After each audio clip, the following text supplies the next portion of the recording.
Meet Arreon Carbon. This is a company supported by Credit Suisse, which helps Chinese enterprises reduce emissions and also save energy. Of course, China is considered the world's largest polluter by emissions.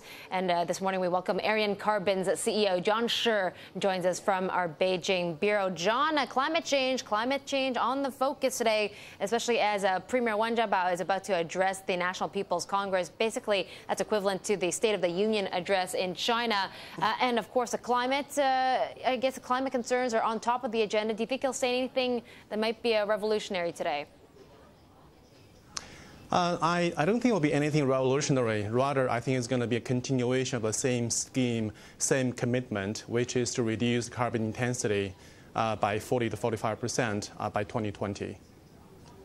Now, China wants to reduce emissions per unit by 45%, as you mentioned, by the year 2020. And it's introduced a new scheme, which is pretty, I would say, new for the country of China. It's going to be first base in Tianjin, the city close to Beijing at this point, which Arreon is helping to oversee, right? Maybe he can explain to us about this Tianjin carbon trading scheme. Well, currently, this is really based in the city of Tianjin. It's a bold experiment. And what we're trying to do is to set up a carbon intensity-based cap and trade system in Tianjin. And essentially, the Tianjin government will mandate energy efficiency targets for the building sector as a start. And anybody who can be more efficient than the target will have the credit to sell. And anybody who is less efficient than the target will need to buy or need to implement energy efficiency measures to bring them to the target energy efficiency. Now, John, what I find very bold about this scheme in Tianjin is that it's actually open to foreign institutions. For instance, we have Gazprom in Russia already buying in. So has Citigroup Global Markets as well. Yes, that's right. And when we're really trying to broker the first set of transactions, we're bringing international institutions into this. I mean, really, as one way to show to China that I think the world does care about the experiment in Tianjin, and also to show the world that the experiment is going to be a bold experiment that open to international investors. It's going to be sort of a global sort of a standard experiment at the very beginning, if you will.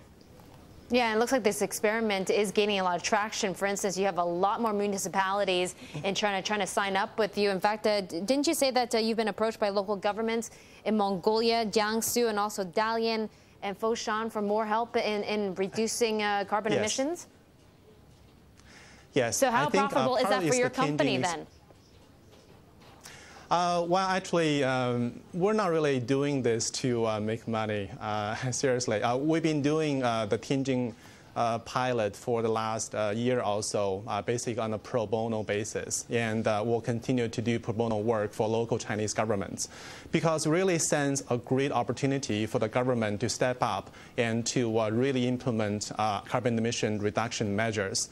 And they don't know what to do. Usually, they are very, very new in the carbon emission reduction scheme and strategies. So we're very happy to help them out on the pro bono basis. Okay, well, John, maybe your company isn't in it for the profits, but I can tell you that Citigroup Global Markets, also Gazprom, they're certainly in this to make money. So maybe you can explain how companies can profit off this initiative. I think actually I should say that we certainly hope that in the long term we'll have financial interest coming out of this. I'm sure that Citicorp and Gazprom will feel the same way. Essentially, this is going to be a facilitator for the transformation of China from a high carbon economy into a low carbon economy. And I'm sure there'll be plenty of business opportunities, be it buying, selling out the carbon credits, or be it actually implementation and investment in underlying projects. Okay, John, thank you so much for sharing your ideas today. Very interesting program. John Shi, Arreon Carbon's CEO, joining us there from Beijing.